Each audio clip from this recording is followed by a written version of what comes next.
দড়িটাকে সামনে মিউজিকের গাড়ি যেটা আছে যেটাকে অনেকটাকে সামনে করিয়ে দিল কিন্তু মিউজিকের যে বাজনার গাড়িটা আছে অনেকটা সামনে করে দিলেও আমার মনে হয় ভালো হয়।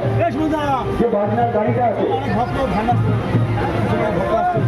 যারা পেছনে ভক্তমণ্ডলী আছেন তাদেরকে সামনে আসার জন্য অনুরোধ করছি।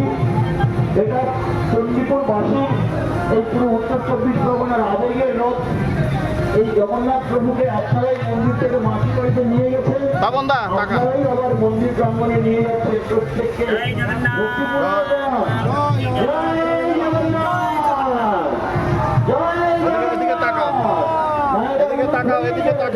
কত সুন্দর